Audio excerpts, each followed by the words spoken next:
So you decided to learn music production and told yourself you were going to produce every day. Maybe you managed to keep it up for a few weeks, maybe even finishing your first track before you run out of ideas or wonder what is the next topic you should learn. Is it sound design, mixing and mastering? Who knows? Or even worse, maybe you've been producing for months but feel like you've made very little improvement, struggling to make your first song. Today, I want to talk about the 3 common mistakes aspiring music producers make when starting out so that you can effectively and sustainably progress in your music production journey.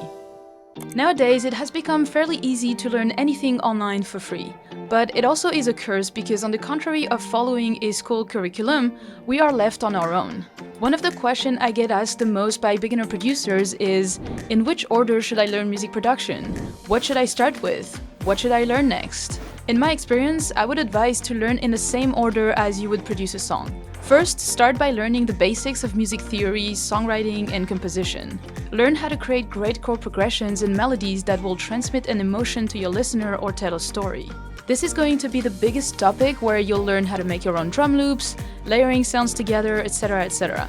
Then you can move on to the arrangement and how to keep a song interesting and moving forward so your listener don't get bored. The next step should be to reinforce your knowledge of sound design so you can choose the right sounds, create your own presets, and come up with interesting ear candies. Only then I would focus on the technical aspect of a song production, which includes mixing and mastering. Mixing and mastering isn't important when you're just starting out.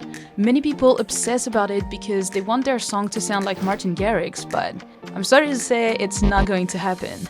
You need to let time for your ear to understand what sounds professional, and if your song doesn't have the creative aspect mixed down, it won't matter if the mix is good or not, people won't listen to it. Whereas if your song is great, catchy, and spark feelings into the listener, they won't care if the mix isn't perfect, as they are not producers and won't be able to tell the difference either way. Now, if you are looking for a more specific curriculum to learn music production on your own, step by step, then check out the YouTube roadmap I created for you. It contains the only 60 YouTube videos you'll ever need to watch, organized in the right order with action steps in between, so you can produce songs with confidence and save time wondering what to watch or learn next. Now, the second tip I want to share is a bit counterintuitive, but yet very important. Every time someone asks me how to get over a creative block, I don't know what to tell them because, if I'm being honest, I've never really had it. And there is a reason why. They go on to tell me that they have hundreds of songs started, lots of ideas that they have been producing for years, but never finished any songs. That's because they expired their creative juice too fast by going too hard on it without being careful. Which is the second mistake. Don't produce too much, save your creative juice, and pace yourself. What I mean by this is, don't start too many ideas without finishing them. I've never produced more than 4 to 5 songs at the same time. That's my limit. If I want to start a new song, I first need to finish one. Doing this allowed me to keep my creativity fresh, and every time I start a new song, I finish it 90% of the time because I'm feeling super inspired. So stay consistent in finishing songs to keep your creativity in check. Finally, instead of keeping your songs for yourself, share your journey with others on social media. Document your progress on Instagram or TikTok to keep yourself accountable. It's easy to tell yourself you're going to learn music production and give up at the first obstacle when no one is watching. But it's much harder to give up once you publicly announced it. Sharing my journey on YouTube and Instagram have been a game changer for me, and the reason why I was able to learn much faster than I thought. To share your journey, you can also join communities of other music producers on Discord servers or Facebook groups.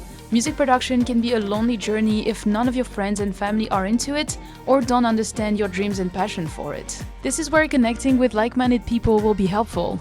You can help each other out, answer each other's questions, give each other's feedback. The link to my server will be in the description if you want to join us. We have many channels where you can chat, ask questions, give and get feedback on your tracks, find collaborators, and much more. Overall, the most important things to help you build a productive and sustainable music production practice are to have a plan to follow, to keep consistent, and to share your journey with other producers.